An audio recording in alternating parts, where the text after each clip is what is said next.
The Subaru Forester may not be the trendiest of cars, but it's a brilliant workhorse that'll keep on doing its thing forever. And now it's very safe as well as very robust. Subaru has announced that it is now fitting its clever EyeSight technology suite to make the Forester an extremely safe car. EyeSight acts as a second pair of eyes for the driver, and is clever enough to avoid and significantly reduce the severity of accidents. It uses two stereo cameras, one on each side of the rearview mirror, to capture 3D images with absolute precision and can distinguish vehicles, cycles, motorbikes, lane markings and road furniture, and determine road conditions. It also utilizes adaptive cruise, pre-collision braking, pre-collision throttle management, lane departure and sway warning, lane keep assist and vehicle start alert to determine what action is needed. Subaru's safe-fitting EyeSight has been shown to cut accidents by 61%, and that it has been developed individuality to deal with a particular road environment in the UK. EyeSight will be fitted to the Forester XE Lineartronic and XE Premium Lineartronic models from October. Do you know how it feels inside the new 2018 Nissan Leaf? Last week at the Drive Electric event in Northern California, I was excited for the opportunity to get inside the pre-production 2018 Nissan Leaf and check it out for myself.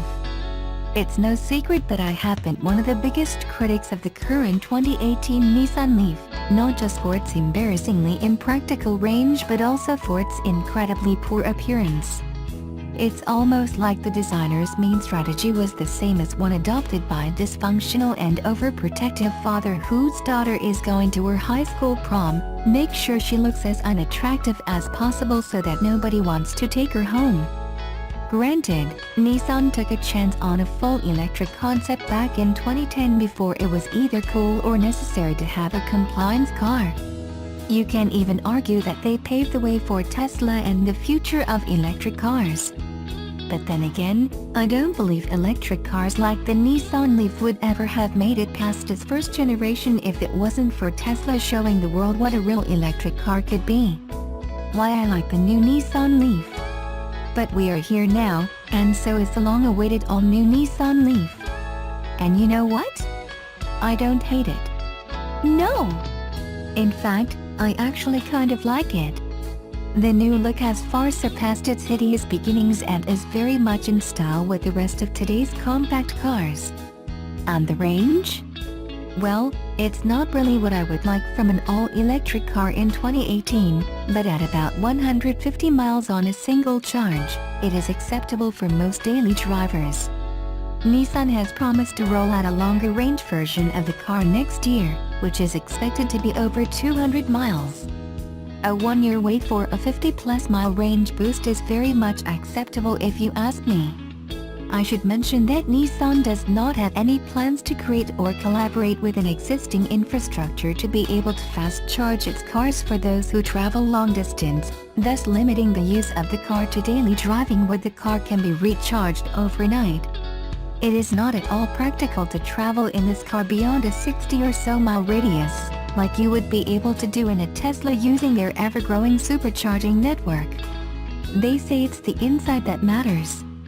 Well, the inside of the Nissan Leaf didn't get that much of an upgrade, though it is also well, acceptable. Everything that you need is there, including a touchscreen, which most importantly includes integration with iPhone and Android devices, something that Tesla is still missing in all of their cars even today.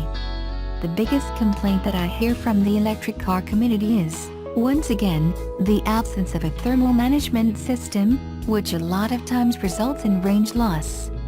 I'm not sure why this hasn't been addressed in the 7 years that Nissan had to develop this model, but it's just not there, and a lot of people will most likely pass on the car specifically for that reason.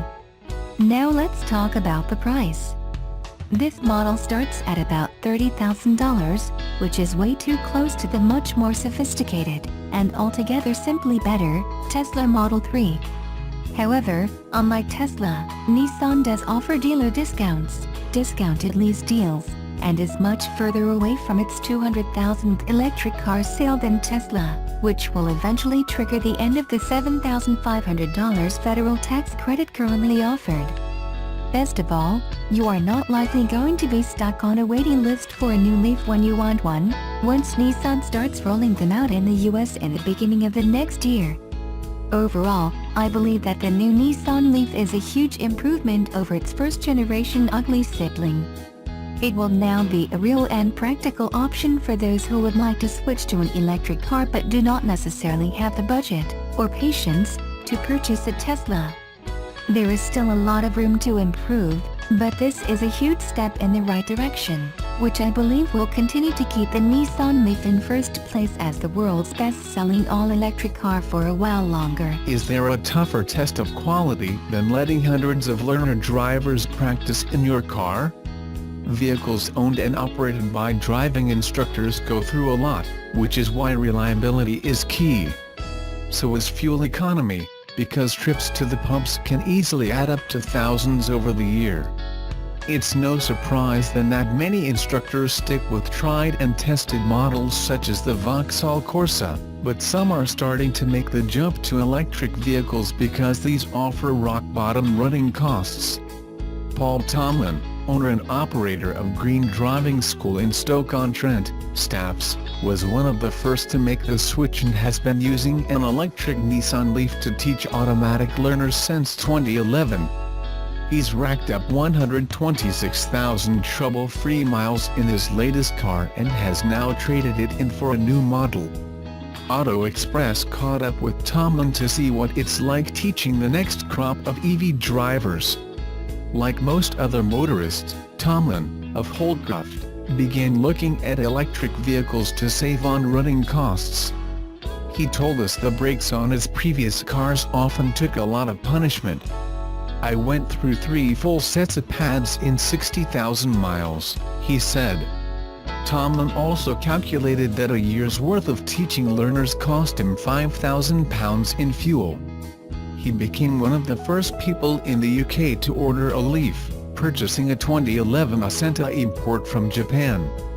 Because he was one of the first EV instructors, Tomlin initially struggled to get a set of dual controls installed until Nissan put him in touch with a local engineer.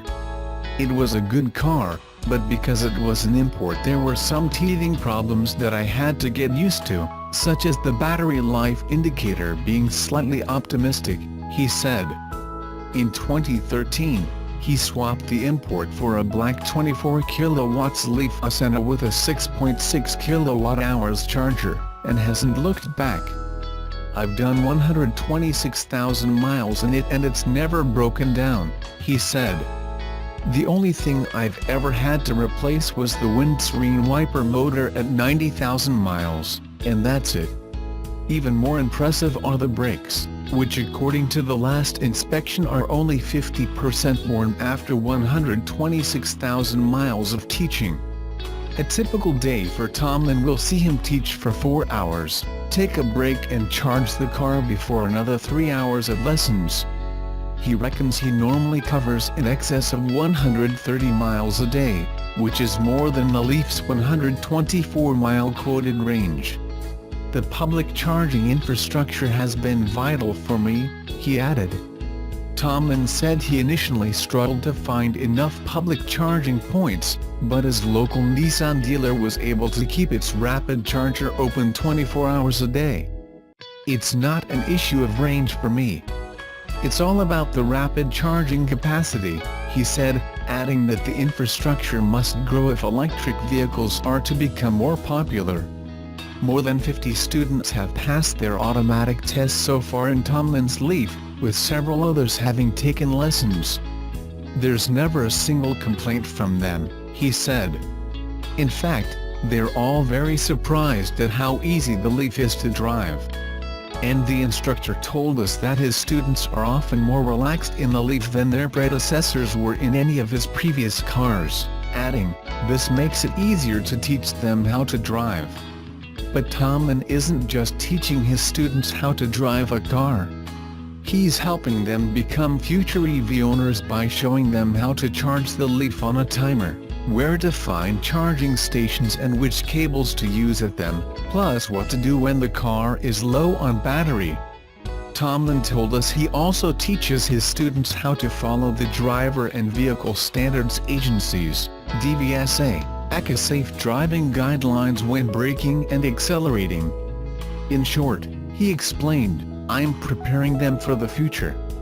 And his teaching seems to be paying off, because Tomlin says many of his students won't even consider purchasing a petrol or a diesel car after passing their test in his Leaf.